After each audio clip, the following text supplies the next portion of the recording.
Hi, my name is Juliana Rutschman, and today I have the extremely difficult task of introducing Eve Pye. You might know her from her accomplishments on multiple sports teams, including cross country, track, and tennis, but I have known Eve since we were 3, and not just from school. Eve and her family attend almost every single event across Memphis and have always done so. They are omnipresent. I was in Eve's Algebra 2 class sophomore year, and she never failed to not only get better grades than I, but almost everyone else in the class. Eve excels in hard situations, like math quizzes, but also just shines in everyday life.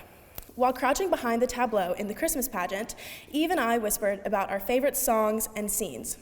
She told me that she intentionally got her nails the exact shade of bright red to match her Mother Mary costume, which, if that doesn't tell you enough about her perfection, I don't know what does. Eve is smart, funny, kind, and an essential part of our class. Now, I don't want to keep you waiting any longer, so I give you Eve Pari Pye.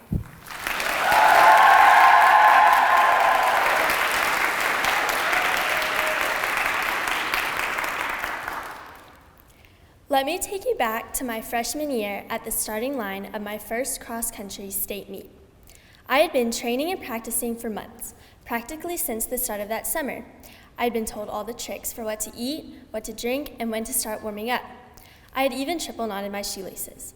However, despite all these preparations, I was so terrified that something would go wrong. My triple knotted shoelaces would become untied, I would fall over a tree root or a bump in the grass, or I wouldn't even be able to make it through the 3.1 miles without having to stop. Because of these worries, I had the great idea to change my usual game plan of starting off strong to pacing myself so that I didn't waste any of the energy I would need to finish the race. While running the new plan through my mind, I suddenly heard the loud bang of the starting gun. We took off, and I was feeling good. My plan had worked. I was not overly tired and was maybe going to make it through. However, as I looked back to confirm my success, I realized there were very few runners behind me. For a moment, panic set in. But then, something unexpected happened. I started to laugh. I wasn't able to help it. Here I was, having taken all this time to train and prepare, only to find myself trailing behind almost everyone. The absurdity of this situation hit me, and instead of letting panic take over, I chose to laugh. This moment taught me an invaluable lesson. Sometimes life doesn't go according to plan, even our most careful and detailed ones. But that's okay. Instead of feeling stuck and stressed out, we can choose to find the humor in these mistakes and adapt. Luckily, I didn't end up coming in last at my first state meet. Instead, I realized I was too worried about my pace and pushed through it. Throughout life, I have made countless mistakes, and there have been many other times when things haven't gone my way despite my best efforts. For instance, I had spent weeks preparing my audition monologue and song for a middle school production of Into the Woods. However, when the cast list came out, I soon discovered that I had been cast as Milky White, the cow, which is, in most school productions, a wooden prop. At first, I felt embarrassed and disappointed that I did not have a better role. However, after telling the news to my family, we all laughed about it, and I realized I should embrace it. Throughout practices, I learned how to walk like a cow, chew cud like a cow, and die as a cow.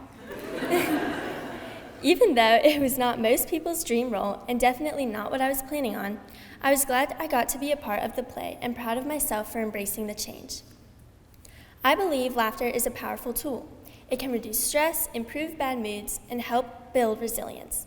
When we learn to laugh at our mistakes, we stop taking ourselves too seriously and open ourselves up to new experiences and opportunities. We become more flexible, more creative, and better equipped to handle whatever life throws our way. Being able to adapt doesn't mean giving up on our goals because of a change. It means recognizing that while we can't always control the circumstances, we can control our actions.